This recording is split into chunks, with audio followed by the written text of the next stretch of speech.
Hey, what's going on, family? Welcome to another episode of the Finance Bro, where we have real conversations with real people about money. So, the conversation that I want to lead today is really around the concept of, I see a lot of people that like to blame the system and others for their shortcomings. And we never really take the time to see how our own actions made us fall short. And I spoke about this a lot, about things in my book.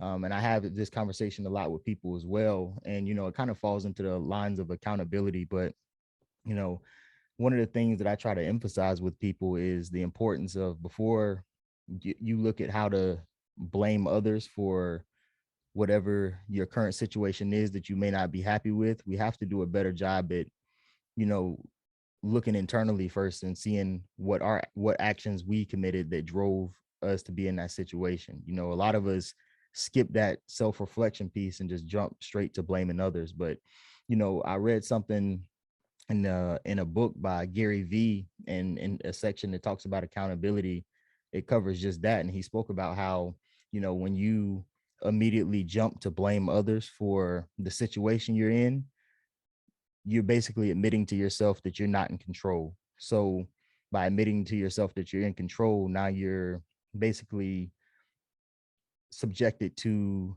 the thoughts and actions of other people because you're showing that you can't control the situation. So he talks about how you should really be looking to find a way to figure out how a situation is your fault, because if you find out how you could have made the situation better and maybe prevented it, now you have something that you can control. So I think it's important for us to find ways to really find how we as people, or you as a person, could have affected the situation better, so that in the long run you can find solutions to prevent that from happening. And also, now you've given control back to yourself so that you're not waiting for other people to try to fix a situation that you could probably fix yourself.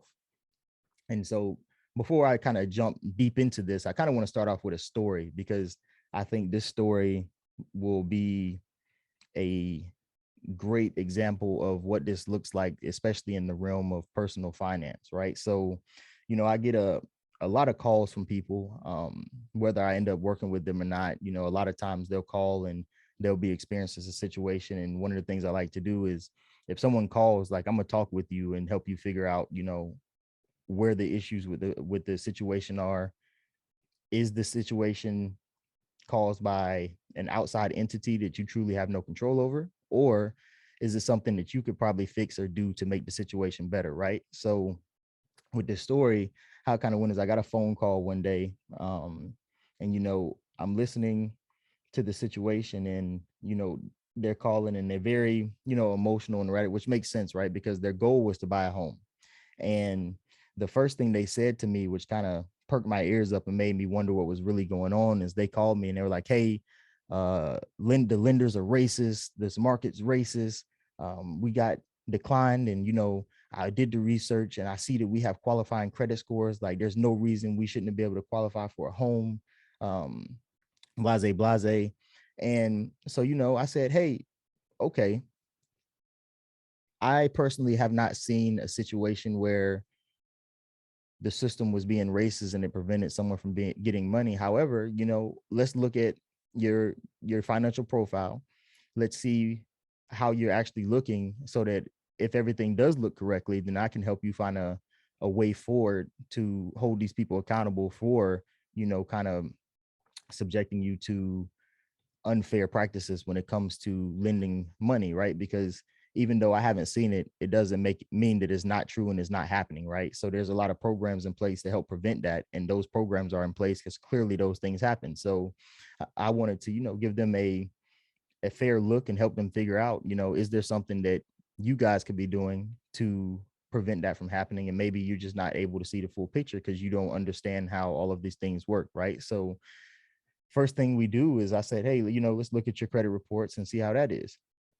So we pull their credit reports, and their credit scores did qualify for the loans that they would typically try to get, which was cool. But I was like, "Hey, there's more to it than just the credit score itself, right?"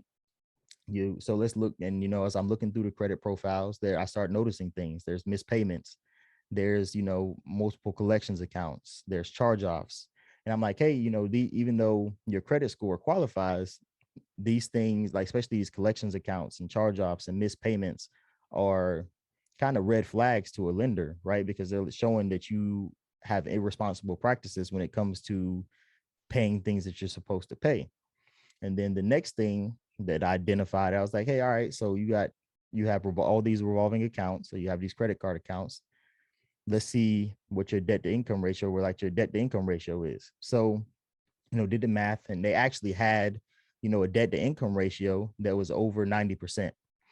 And, you know, they still weren't really understanding how those things could affect them qualifying for a home because they had the right credit score. So I posed a question to them.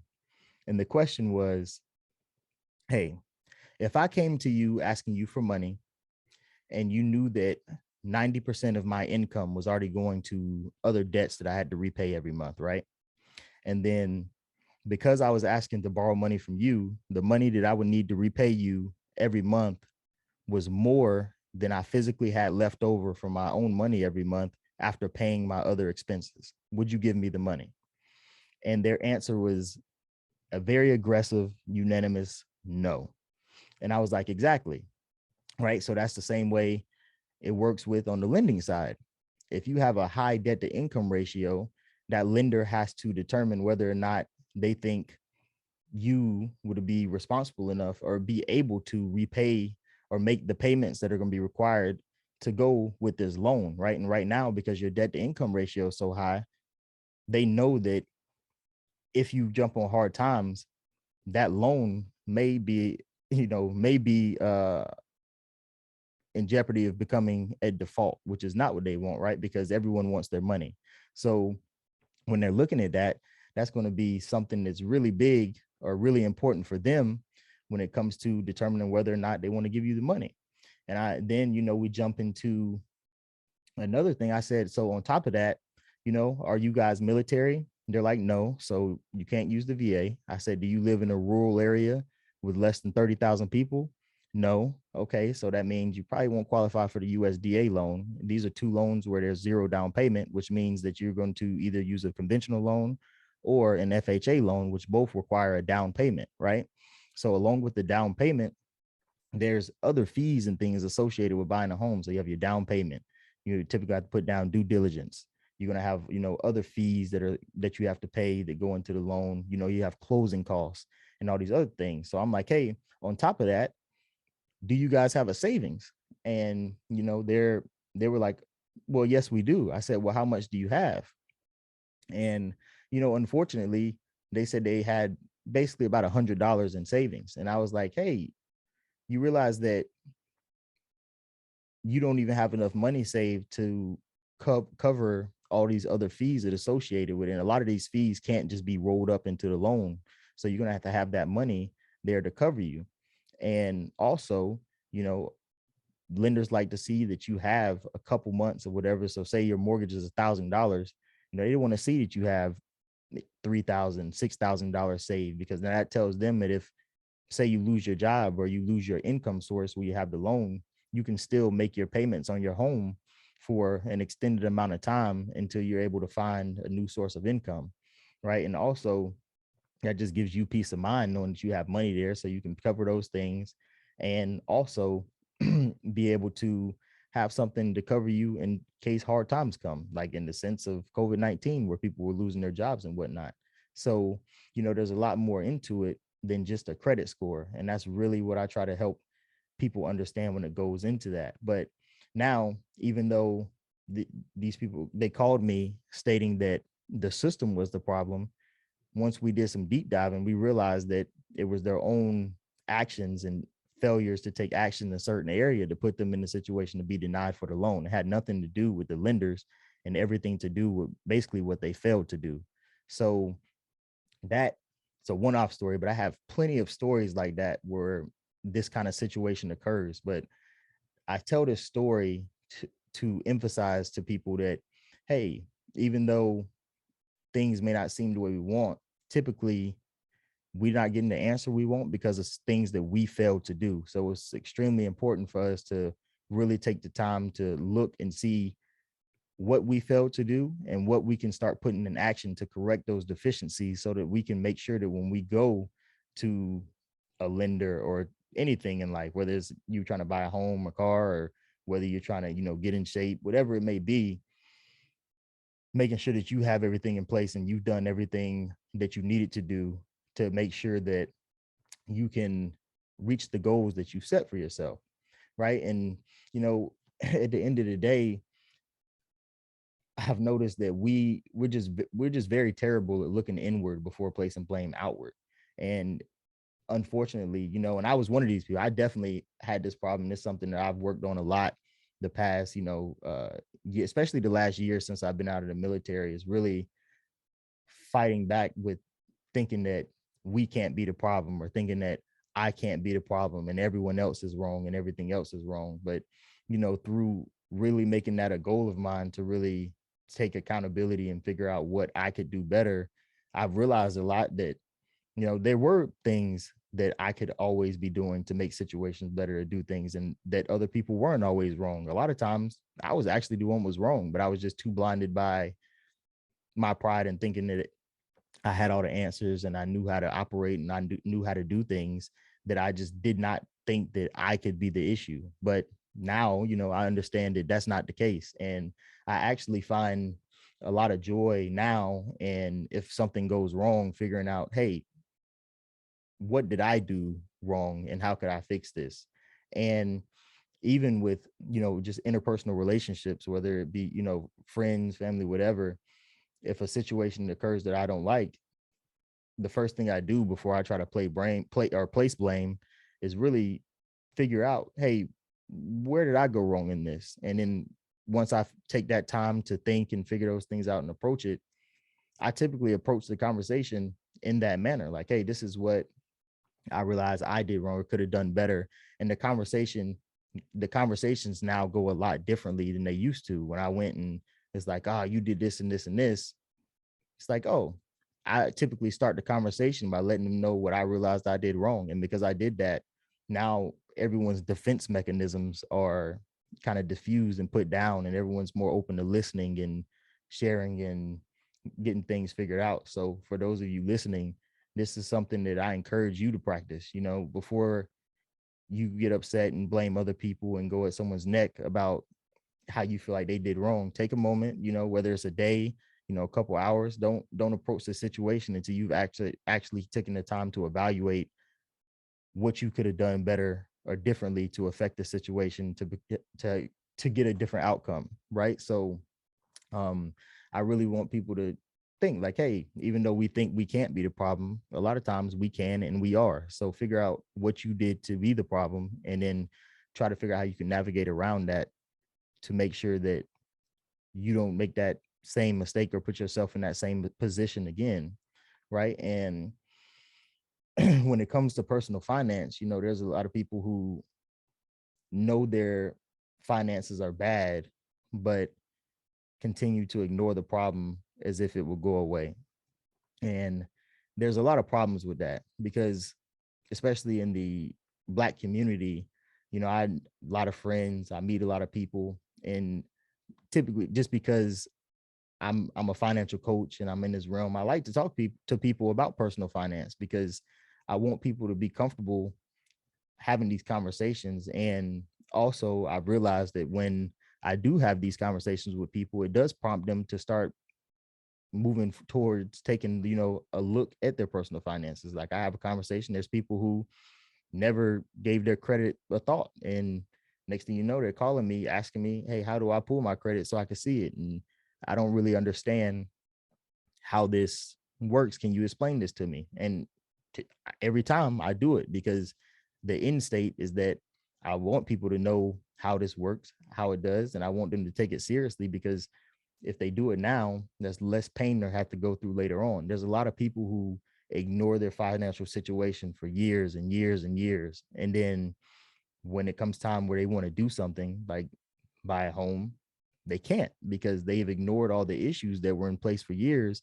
And now they're going to have to set that goal back for years to get where they want to be, right? And so when it comes to kind of ignoring your problems with personal finances, I came up with an analogy. It's a laundry analogy because I know a lot of people will be able to relate to this, right? So, you know, our problems tend to be like a pile of laundry, or like let's say your financial problems, they tend to be like a financial, or they tend to be like a pile of laundry, right? So what I mean by that is the pile starts off small, and we tell ourselves that we can take care of it later because it's not that much of a problem. Just like I know there's a lot of people listening right now who probably has a small pile of laundry sitting in the house that, it's not that much, it's not big enough to really prompt you to have to attack it now, but you know, you tell yourself that you're going to get to it eventually, right? And however, over time, the pile starts to grow, and it continues to grow until you can no longer ignore it, because as you continue to kind of put it to the side, you didn't stop wearing clothes, right? So as those clothes get dirty and you wash them or you don't wash them, right? But let's just say it's clean clothes that you could be folding, right? So you wash these clothes and you just continue to throw them on that pile and throw them on that pile as the weeks go by. And all of a sudden it goes from a little pile that you ignored because you didn't think it was that important to like now it's this huge pile, which now it has the opposite effect.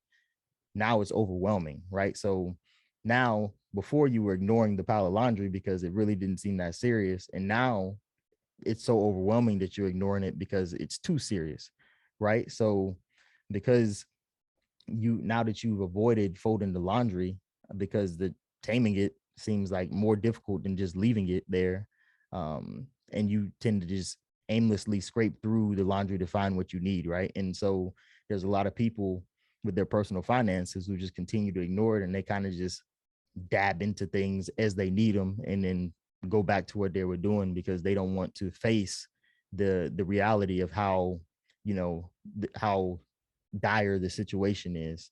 So um I like this analogy because this is exactly how I see people manage their personal finances. They recognize some small issues that they tell themselves that they can take care of later, but eventually the problem goes from a few missed payments to living the paycheck to paycheck. And then they have charge off accounts, and there's repossessions, and then there's collections accounts, and then their credit score is dropping, and then they have zero money, and the next thing you know, they're having overdraft problems, and they're running up credit cards because they're spending more than they're managing in their money, and they don't have a budget, and they don't know how much money's coming in, they don't know how much money's going out, they're not keeping track of what they're spending, so they're kind of just swiping, and they have no systems in place, and it just gets out of hand very quickly. And because it gets so out of hand, they don't want to deal with it. They just like, yo, I'll just keep going what I'm going. Like, it's working for me. If I don't have to think about it, then I won't have to stress about it. And, later on, I'll take a time to figure that out. But the problem is for a lot of people, later on never comes, and they just continue ignoring. And next thing say you're my age, you're 29, and you keep on ignoring these problems. And next thing you know, you're 45 and you literally can't do anything for yourself. And I know there's no one on here who wants to be, you know, an adult that age who can't take care of anything for themselves financially. That's a terrible situation to be in. And there's a lot of people who have other issues that arise because of that, be it, your mental's jacked up now because you know that your financial situation is holding you back from doing things, and you're tired of renting, and you're tired of owning, and you can't move how you want to. You haven't taken a vacation in years because you can't afford it. And there's a lot of things that go into that. And one of the things that I always hear people is their first instinct is, oh, well, I just don't make enough money.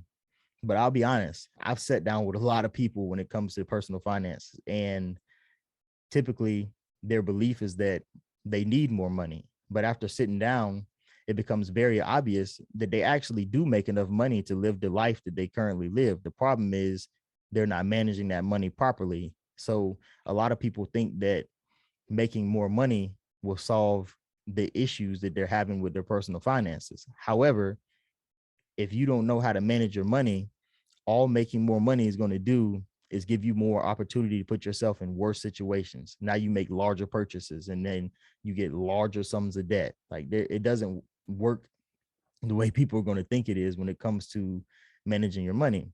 So I think that as a unit, we're extremely terrible at doing what we need to in order to manage our finances properly. And a lot of people will say, "Hey, we don't."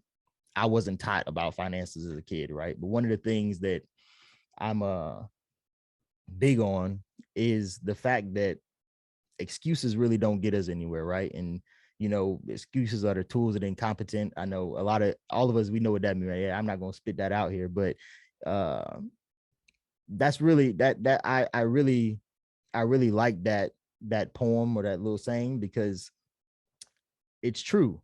You know, a lot of us make excuses instead of just taking action. And one of the things that I like to do is really remove excuses from people's vocabulary and practices, because as we continue to make excuses, there's no minimum moving forward. You find reasons to talk around the fact that there's an issue that needs to be handled. And so I hear a ton of excuses when it comes to personal finance. I mean, of course, one of the biggest ones is I wasn't taught about finances as a kid, but at the end of the day, we're all adults, right? And we live in the information and the technology era. Like, all you got to do is go to Google and you can typically find the answer of something that you're looking for, right? So even though we may not have been taught in depth about finances as a kid, as an adult, you have the resources in hand to figure out what you need to know, right? But you have to want to know it. I have people that say, hey, they don't have time to maintain a budget. We all have time, and you always hear people float this phrase around, you make time uh, for what you want to make time for. You make time for what's important to you. And making a budget, you should definitely be making time to make a budget, because a budget should be extremely important to you. I know people that manage a budget for their company, and if they go a penny over what their budget was for work, they're terrified. They're like, oh, I don't want to lose my job. I'm probably gonna have to, sit down, and the boss is gonna get on me. I got to do better at managing this. But then you go out, they'll go home and they'll spend their money and do things willy-nilly. And I tell people, it really doesn't make sense to me how someone can manage someone else's money better than they manage their own, right? That money at the end of the day that you're managing at work isn't yours, but how would you be more focused and more in tune with managing the money for your job than you are with the money that's going to be a tool to get you where you need to be? um and I that one is really crazy. But we all have time to manage a budget, right? Like, hey, maybe instead of watching 3 hours of Netflix every night when you get home, an hour of that goes to updating your budget every night. Because one of the things I tell people is you should be updating your budget every day. If you're spending money, if like today, if you listen to this and you spent money before you go to sleep tonight, whatever you spent should be getting put in your budget so that you can see, hey, I know that this month I budgeted, you know, $200 for eating out. And, today's June 11th and I'm already at $90. Cool. I know that I have XX amount of money, left for the month to spend on this. But now you have a running tab in your mind of where you are with your spending versus what you set for yourself, right? So now you know that, hey, if I'm at $90 and I budgeted $200, I got 110 left to spend. I know that now, next time I spend money, I'm getting closer to that 200. So also, you're going to start to be more conscious about when you are eating out. Like, hey, I don't have much money left over for the month to eat out. So I'm going to have to be more strategic about when I'm doing it. I need to go get some more groceries. I need to do this and that. So to make sure that I'm staying within the guidelines that I've set for myself so that I don't go over my budget. That's all important. And we all have time, and you have time. And once you have everything set up and it's flowing, it doesn't take that much time. Once your budget is set up for the month, it takes maybe 10 minutes to go in there and update it to what you're spending for the month.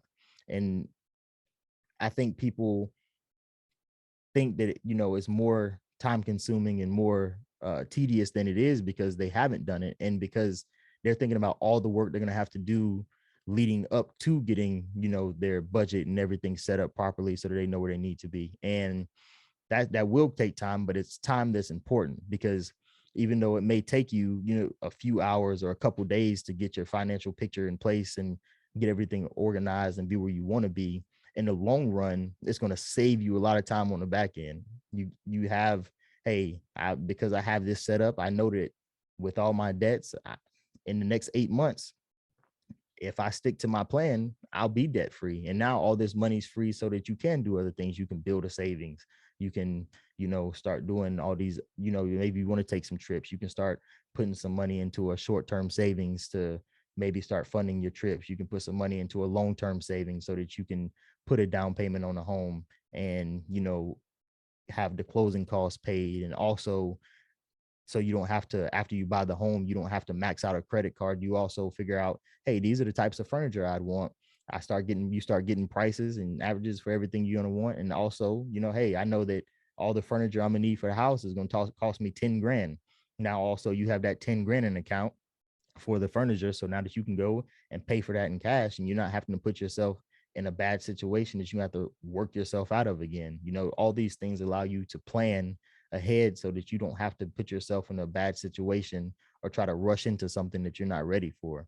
I'm a huge fan of planning, and I love planning, especially when it comes to your money, because you don't need to rush into things. Like, everything takes time. And if you have a plan for it, now you know that once you have everything in place, you're not gonna have to worry about anything, you know?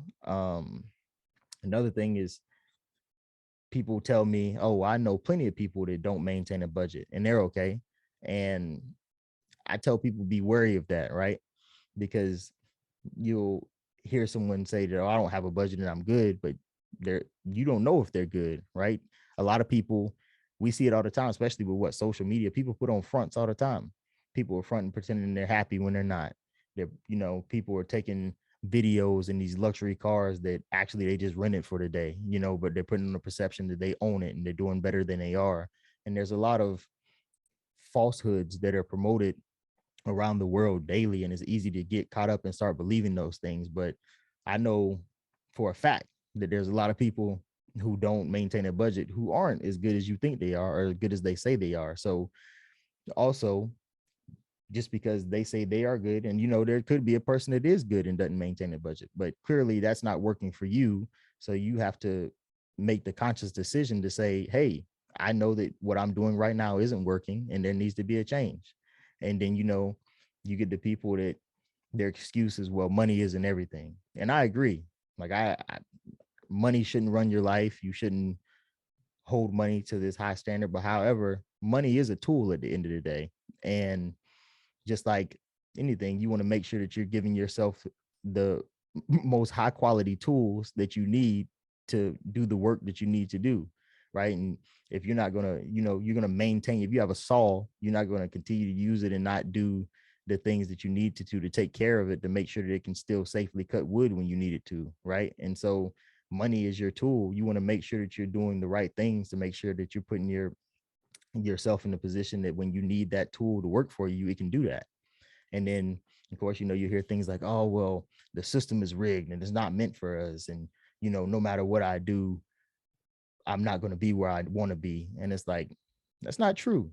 Like, there's guidelines and things in place, and the system isn't rigged, but it does have rules. And if you set yourself up to make sure that you qualify within those rules, you'll be good, right? And this is more difficult for some people than others. And I never want to come on here and make it seem like, hey, this is the end all be all. There are some people who don't make enough money. There are some people that could use more to do. And everyone has their own specific situation, right? But for the most part, even then, right, if you set up a budget and you look at all your bills and all your expenses, it's a lot easier to say, hey, right now with how I'm living, the money I'm making, I'm still short X amount of dollars to live comfortably. Like, I'm because of the amount of money I'm making, it's forcing me into that. But now, because you realize that, now you know that, hey, I need to do something else to get me in the position to where I don't have to be like this, to where I can maintain my current lifestyle, right? And I think that's important too, because a lot of people have no visual depiction of where they are right now. And that's another thing that budget allows you to do. If your living expenses are $2,500 a month, but you're only bringing in $2,000 a month, that's a $500 difference. And that $500 every month is going to add up. But now, because you've put everything on paper. You've given yourself the opportunity to see exactly where you stand so that you know what you need to do. Hey, maybe you need to get a job that can pay you 3 grand, right? And what jobs do that? Now you know that you need to start looking for some things. Well, what do these jobs require? These jobs require me to have certain certifications. Okay, now you can put it on your goal sheet and timeline. I need to knock out these certifications so that I can potentially put myself in a position to get this job that's going to put me in a better position, right? But you can't do that if you don't know where you are. You have to give yourself some type of guidelines to be able to go by, which is why going through all of these things is super important, right? And so these are like, those are a lot of excuses that I hear, but also there's other things that I see that hold people back when it comes to their personal finance as well, which is also we're talking about things that we do as people to hold ourselves back. And one of the things is just not knowing how to tell people no. And learning to tell people no is extremely important, and it's also very difficult, right? And this is something that I struggle with for the longest, but I also noticed that once I learned to tell people no, it helped me out a lot, right? It was easy to, people always asking to go here, go out there, hey, we want to go eat here, hey, we want to take this trip. And it was, what do we typically do? Oh, well, I don't want to hurt people's feelings, so I'm gonna just go. Even though you know that it may not be in your best interest to go, you put the feelings of others over yourself. And at the end of the day, it's never a good thing, because now you've put yourself in a situation that you didn't know you didn't need to be in, because you're trying to save someone else's feelings, right? And that's a dangerous place to be when it comes to personal finance, right? Because I tell people that typically when you continue to try to appease people with certain things, when you're trying to get your money together, you end up in worse situations. And I don't think I've actually ever seen a situation where someone has put themselves in a bad situation through appeasing others when it comes to their lifestyle and things. And now they have maybe they have a debt, or their money's messed up. And those people that you don't tell no to typically aren't coming to be like, hey, I know that you're in a bad situation now, we didn't know that you were struggling with this, can we help you out financially, or can we help you come up with a plan to help you get out of this? That typically doesn't happen, right? So I always tell people you got to put self first, especially when it comes to getting your money right. So if your goal is to become debt free and you're trying to pay off these debts, you have to tell people no. Hey, we want to go do this. Does it match the goal that you have? No. Like, hey, if we do this, like, is it going to cost you money? Is this money within your budget? Did you plan for this? No. Then be comfortable telling people no. And it doesn't have to just be a rude no, right? Like, you can tell people no, and also tell them why. Like, hey, I can't do this because right now, based off of this month, I only have this left for my budget. I can't do that. And so now there's two options. They may be like, hey, we'll cover you. Cool, you can go still have fun and do that, but also you can just focus on other things. Hey, I'm going to do this instead, or maybe we can find something to where it'll be cheap for us. But I want to encourage people to start practicing saying no. If there's something that you don't want to do and you're not comfortable with it, don't always try to appease other people to save face or save relationships. Tell them no, tell them why, and then be certain in why you're saying it, right? Support yourself.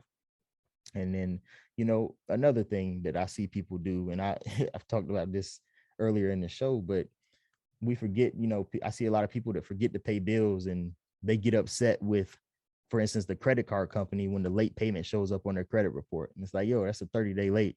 You can't blame the credit card company for reporting your late payment because you paid late, right? Like, they're going to report it because they want their money. But also, you should have had systems in place to make sure that you didn't forget to pay the bills.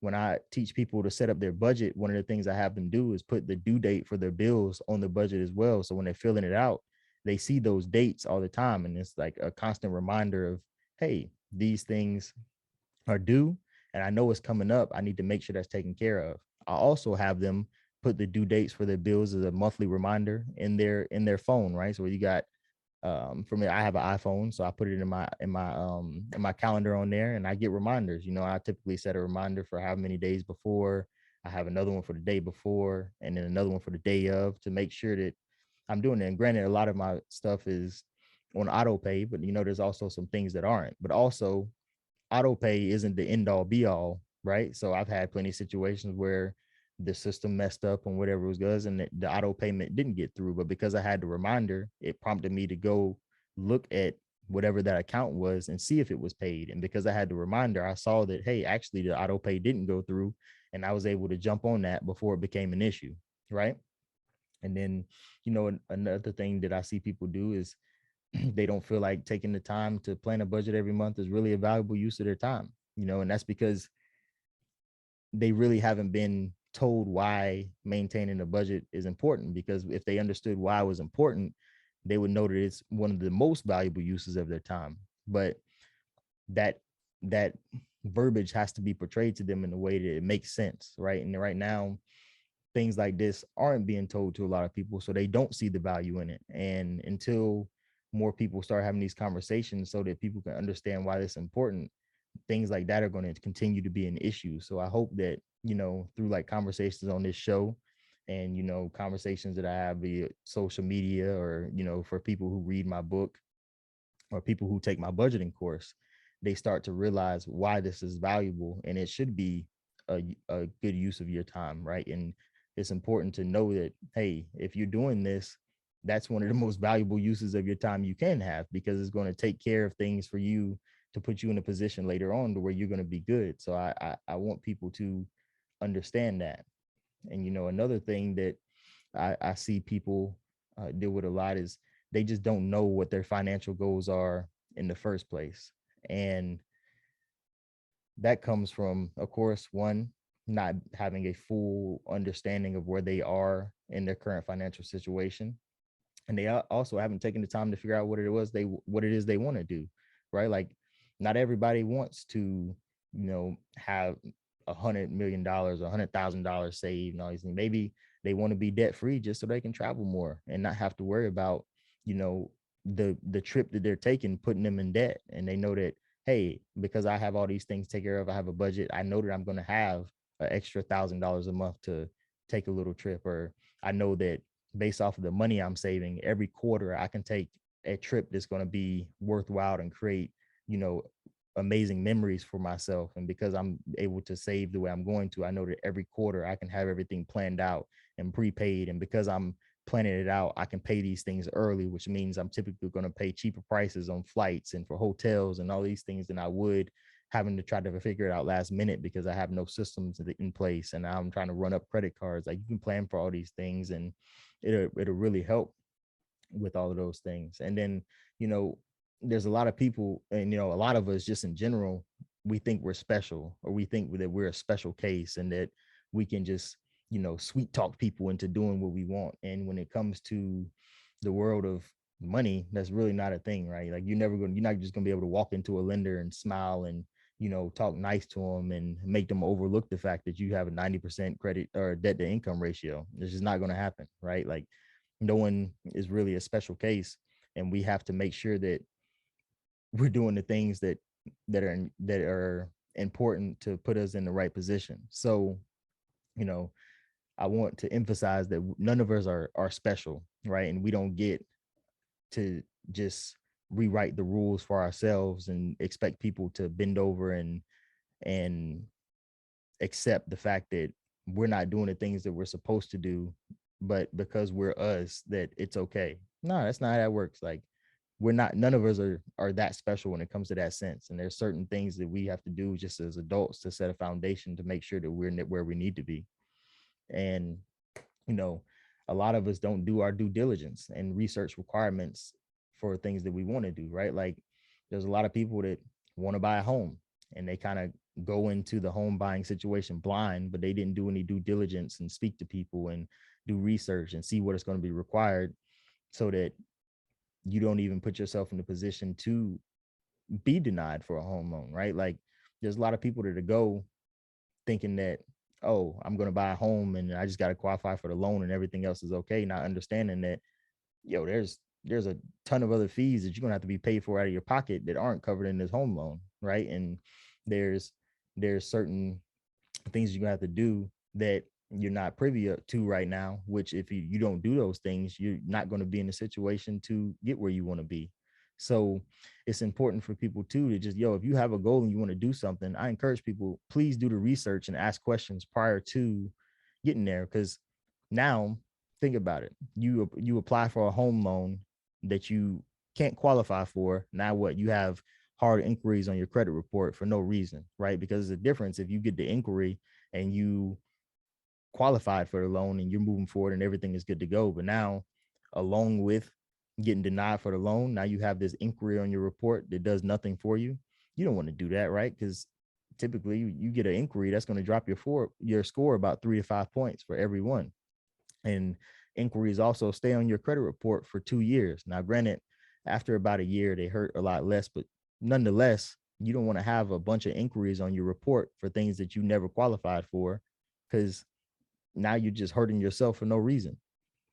And then, there's a lot of people that I see too that put on the front and pretend like they have it all together to avoid feeling less than, right? So, you'll see people that in their friend groups and they're portraying themselves as having it all together, and they're going to every event and they're paying for all kind of stuff, and they're paying for people's food, and like, so everyone else thinks they're good. But you know I think that's a bad situation to be in, because me personally, I think that if you know that you're not in a good situation financially, and the people that you spend your time with make you feel like you have to pretend like you have it all together and continue doing the things that have put you in a bad situation to start with, I don't think you're around the right people. Because, for instance, me and my group of friends, like, no one has a issue saying that, hey, I can't do this right now because my money's going towards this, or I had to do something with this and I don't have the money for it this month. Everyone's like, oh, cool, we understand that.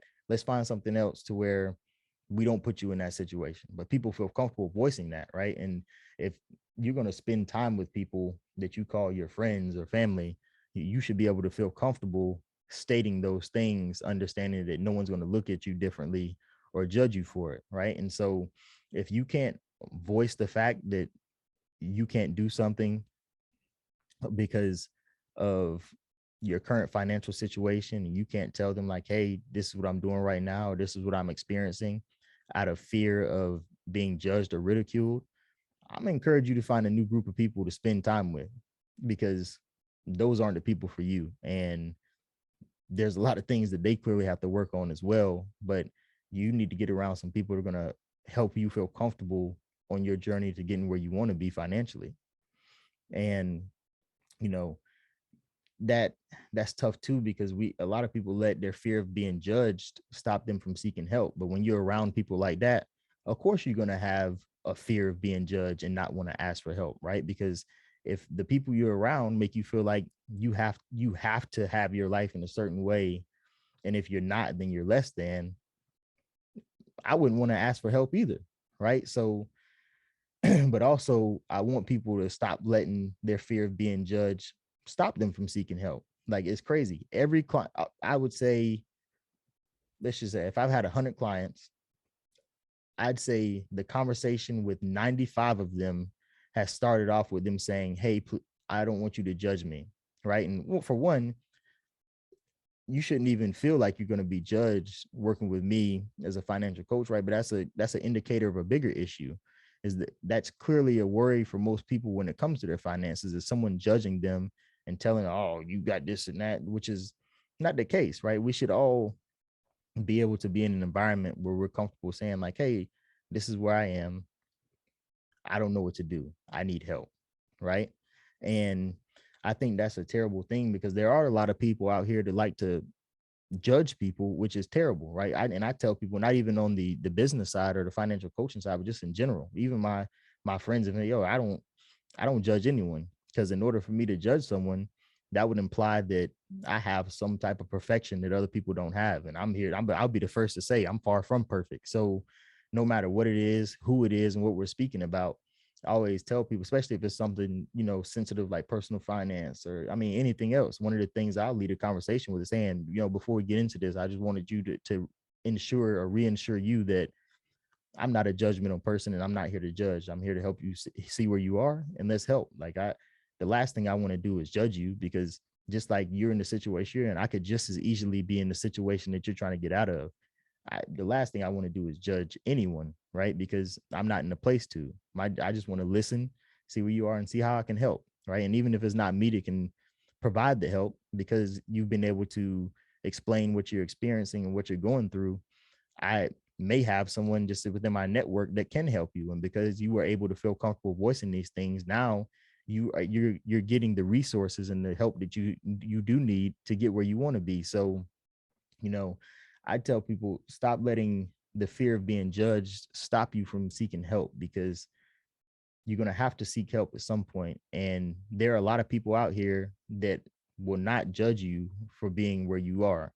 And you just have to be able to really get to know people and get out and talk to people to see how they operate and how they are. And, a lot of times, if you have the fear of being judged, it's typically because you're around people to judge people. So you need to find a new group of people to be around. You need to find, other mentors or people that have your best interests at heart and aren't going to look at you bad for being in a situation that you're in.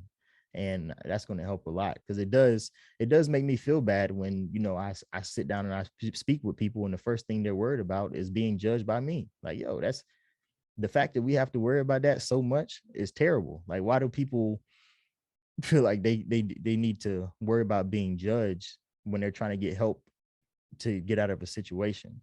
And then why do people feel like it's okay to judge people for being in a situation that they feel like because they're not in, they're better than that person? Like, yo, that person's no better than you, and that you're no better than that person. And that's the way I really think that we need to operate and think, um overall, just as a people, as a country, whatever, in general. Like, no one's better than anyone, and we shouldn't put on that perception that we are.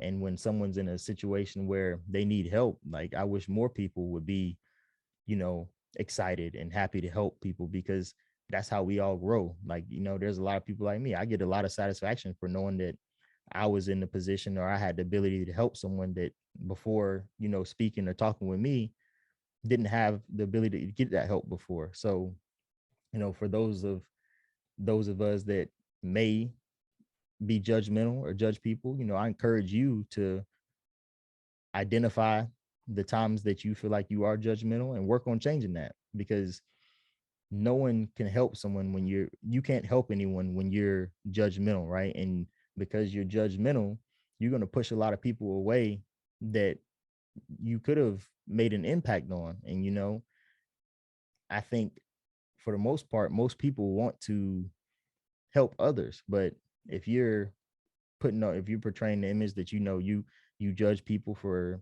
not being in a situation that you deem they should be in, you there's going to be a time where you find yourself very lonely without people around you, and that's also not a good place to be in. So I encourage people to find people that don't judge them, and I encourage people that do judge people to work on not judging people, so that you can, one day provide a blessing in someone's life as well. And then, another thing that I see is there's a lot of people that feel like they're too old to seek help from others. Um, and this one's kind of double, because also they feel like, so we're gonna get to like age, right? So for instance, like, not only do they feel like they're too old to seek help from others, but they might say, oh, this person's younger than me, what can they teach me? And that's a I don't like that mindset, because I don't really think age can be tied to value or knowledge, right? There's people younger than me that experience some things that I never experienced, or they're familiar with something that I can seek help with, and I come to them like, hey, look, I, I don't know, but I see that you do. Please teach me, right? And even with money, right? Just because a person is older doesn't mean that their money's right? But then for someone who does understand the inner workings of personal finance and how to do things, because I'm younger than them, they're like, oh no, I don't want to ask them because this young guy can't teach me anything. But I can, but they tie, worth or value or your ability to teach them something to your age, which is, when you think about it, doesn't make any sense, because if You want to learn how to invest and you're 50 years old, but there's a guy that's 25 that knows everything about investing.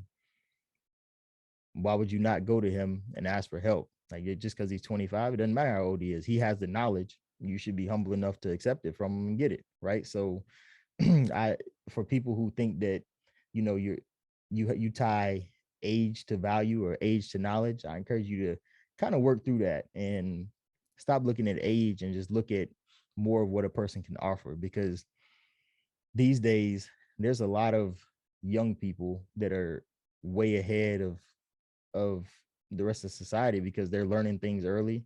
They're they're diving into things. They're more exposed to things because they're online and they're on social media. And like for instance, I saw uh a article and a video about a month ago about an 18-year-old who got his CDL and was working on getting his own trucking company set up. If I wanted to get a truck company set up and I came across him, I would absolutely seek his advice on how to go about that process. It had nothing to do with his age. He did it. He has experience. He has the receipts to show for it. I don't care how old he is. He has the knowledge. I'm going to get it from him because he's a person that has it. I don't care if he was 18, 35, or 15. If he knows what's going on, I'm gonna talk to him. I watched a video the other day of a 15-year-old who is uh well known for trading. So trading stocks. He does. And they had a video of him, going through his process for trading, and this dude was phenomenal. But there's a lot of people that would be like, a 15-year-old, I'm not listening to him. But not knowing that this 15-year-old is making hundreds of thousands of dollars because he knows what he's doing. If that 15-year-old, if I got in the room with him and that was something I needed to know, I'm going to ask him what he's doing, right? And that has nothing. I guess that comes with humbling yourself too, right? So there's a lot of people that have an issue with humbling themselves, and a lot of the things that we're going to talk about on the show, humility is extremely important for everyone. So I say that to say, when you need information, I encourage you not to look at how old a person is or how they look or where they come from, and really just think about what value that person has that they can give to you. And if you feel like it's something that you can use, go for it. Allow them to provide something to you that you may not have been able to get otherwise. Stop blocking your own blessings and let it happen. And then, you know, this goes into a lot of other stuff, but a lot of people are prideful. And it goes back into that learning from someone that's younger than them and things of that nature. So pride is a rough thing, like it's a reason J. Cole made a song that says, pride is the devil, because it is. And a lot of people who are prideful find themselves some places they don't want to be because pride held them back. So if you're a person that is suffering from pride, and like you say, you know that you need your finances in a in a better situation, put your pride to the side and seek help, because the pride isn't getting you anywhere. All it's doing is keeping you in the same place, and honestly probably digging you into a worse place each day that you let pride guide your decision making. So if you are struggling with pride, just start working through it. And from time to time, as you start working, identify times where your pride has come into play and kind of held you back, and work to eliminate that. Because once you take pride out of the equation, you're going to start seeing that things start moving for you very differently. So I encourage people to identify moments where you are prideful, and if you notice that that's a situation that you tend to be prideful in, identify what makes you want to be prideful in that situation, and work to eliminate it. And then, kind of the last thing that I'm gonna get into with this today, and this is extremely important, is we don't realize that being financially sound and taking care of our finances is investing in ourselves. And investing in yourself is one of the best investments you can ever make, right? So if you're a person that sits down and you have your budget set up, and you have an emergency fund, and you have a robust savings, and you're putting money where it needs to be, and you're paying your credit cards every month, and you're managing your credit cards properly, and your credit profile is truly in shape, and there's not a blemish anywhere, and like you have your records. And for instance, you want to buy a home, and you have a folder on your computer that has your last 2 years worth of tax returns, and you have all your bank statements in order, and every account that you have money in, if you have investments accounts, all those statements for the month are in there. You're going to realize that all that investing in yourself that you've done is going to continue to bless you farther farther along, and much more than if you didn't have it together. And you know the concept of investing in yourself, I think, is extremely important, right? Because for instance, there's a lot of people that will go out and they'll go on these sites and buy a pair of $300 shoes because they think they're cool and they look good and they match their outfit and they'll walk around in them. But they'll see a $200 course to teach them how to do something that can better their lives, and they see it, they're like, oh, $200, that's way too expensive, why would I do that? And it's like, well, those shoes are just shoes, but that course that you could have got for $200 or $300 for the same amount of those shoes, a lot of times cheaper than those shoes, will teach you things that can progress your life forward at a rate that you didn't have the ability to do before, right? Because you've invested that knowledge in yourself. But I really want people to look at that, right? Because there's a lot of people that will spend money on materialistic things that really add no value to their lives. But then when it comes to like, hey, you should buy this book, or you should buy this course, or you should go to this conference, they're, oh no, that money's too much. But then they want to go to a concert or to a festival that costs a certain amount of money, and like, oh yeah, I'm all for it, right? Now granted, those things have times, and I personally, I love music, and I love festivals and concerts and whatnot. But if I have to make a decision, I'm going to choose to invest in myself first, because those investments that I make myself in myself in the long run will put me in a position to be able to enjoy those things at a different level than I could have in my current state. So anyone listening to this, I want everyone to really just start focusing on investing in yourself, right? So if you want to learn how to trade stocks or trade cryptos, buy a course. Maybe instead of spending $200 on something that you normally would have, maybe that month you buy a course to get you where you want to be. If you want to learn how to manage your money, or like set up a budget and start getting your finances in order, put that money into a budgeting course, right? Like mine, I have a budgeting course. If you want to do it, buy that. Get to where you need to be, right? If you want to, there's so many different ways that you can invest in yourself. There's tons of books on topics that people want to know.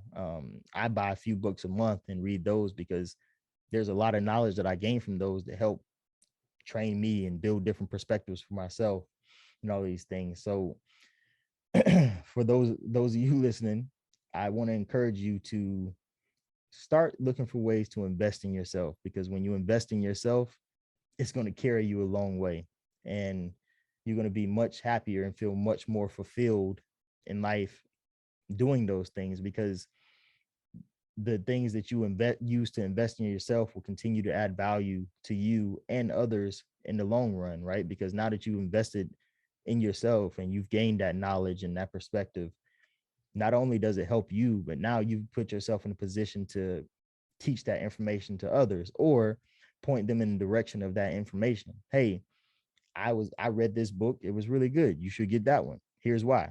Hey, I got this course, I learned this from it, helped me, you should use that, here's why. And as you do those things, now more people are going to start investing in themselves, and they're going to see the importance of doing those. So now you have groups of people that maybe instead of buying materialistic things all the time that they're blowing money on, it doesn't matter. Now they're in a position where they're buying things that will help them with things that really matter in their lives, right? Like for instance, if you pay $200 for let's say a budgeting course, right? Let's say buy my budgeting course. People are like, oh, it's $200, not realizing that, hey, that $200 right there is something. But you implement the things that you learned there, not only do you save that money now, like you've made that money back just through gaining the ability to learn how to save money and manage your money properly, but also you've learned how to put systems in place to get yourself out of debt. And now because you've done that, in 8 months, you're debt free, and you freed up, $1,000, $2,000 a month, maybe off of debts that you wouldn't have done so before. So now throughout that $200 investment in yourself, you've saved yourself thousands of dollars. Like, I really encourage people to think of things that way, because that's how I think about it. And that's how, me and my friend groups think about it. It's like, hey, if I do this, here's how this can affect me over this time period or over this timeline. And these are the things I'm going to be able to do now because I've made this investment in myself. So I really want people to start looking for ways to invest in yourself and see how that can help you along the way. All right. So, wrapping up this show today, I want to thank everyone for listening. And as always, I want to tell everybody I do have a budgeting course. So if you want to check it out, go to my website, www.inthesmoker.com. You can see the courses tab. It's on there. Once again, the book back there, The In the Smoker Mindset. That's my book. You can find that on Amazon. The book details the mindset that holds people back from being financially free. And it talks about a mindset that you can adopt in order to become financially free. So check that out. And then for anyone, if you do have questions, be it credit or, about how to start in your financial journey, on my website, you can find my number. Give me a call, or you can go on there and we can schedule a consultation to just kind of have a conversation about where you are, the things you're experiencing, and what we think you should do moving forward to get you where you want to be. You guys can follow me on my Instagram at In The Smoker. You can go to my Facebook. I have a Facebook page. My business page is also at In The Smoker. I have a TikTok. I'm currently learning how to use that properly, but my TikTok is also at In The Smoker as well. And then, for those of you tuning in, this show is on YouTube. It'll be on Spotify, Apple, Amazon, as well as Google Podcasts. So you can catch all these things on here. I look forward to, continuing to have these conversations and share these thoughts and things with people, because I do, at the end of the day, think that personal finance is extremely important. And, I realized that a lot of people in life feel unfulfilled later on because their personal finances have stopped them from being able to reach goals or do things that they want to do. So if we can make an effort as a unit to make personal finance more important, we're going to see a lot of great things start happening overall. So, and if you hear something that you like on these, please, if you're watching on YouTube or if you're listening on whatever listening platform you're listening to, please, like, comment, subscribe. Feel free to, if you listen to something and it's something you really like or that you heard, shoot me a message on Instagram. I'm pretty quick to responding to people. And I love, having conversations and hearing how maybe a thought concept that I shared with others, affected them and that they really liked and whatnot. So if there's something that you like, let's have a conversation. If you want to have a conversation about it, shoot me a message on Instagram in my DMs, and we'll probably discuss about how you feel or how it made you feel or what you thought. And then also, if there's topics that you want to hear or something that I haven't covered, please send it to me. Let me know, and I can, put those things together and talk about it in the show. And or I can find, an expert in a field or someone that had an experience that you want me to discuss, and I can get them as a guest on the show, and we can talk about the things that they've done, the things that they know in their knowledge field, to provide that information to you and others. Everything I'm doing, I like it to be interactive, and I want to be able to, have conversations with people and share these thoughts back and forth and see how different people think about different, topics and processes. So I want to thank you all for continuing to listen and support me and the company and the show. Um, and, as I always say, let's get in the smoker. Y'all have a great day. Be blessed, be safe, and, start implementing some of these things that we're talking about. I look forward to hearing you guys' wins. And for those of you who do start taking your finances seriously and say you become debt free, or you even, your small wins, if you have small wins, share them with me. I love to take your small wins and share them to my network and, post them on my story. So, hey, if you paid off a credit card that you wouldn't necessarily paid off before, send that to me. Hey, I paid off a credit card today. Let me know. I'll post that on my story and let the world know that, hey, you did that, because those things should be celebrated. Those are the things that we should be talking about too. Not just, hey, I'm having a party here, I did that. I want to be able to highlight people for doing things like this, because these are important, and these are the things that get overlooked. So the I want to encourage people to do these things, and this is the way to do it. And as this community continues to grow and the In the Smoker family continues to grow, I'm excited to see the things that people start doing as they start taking their finances more seriously. But that's all I got for you guys today, so take care.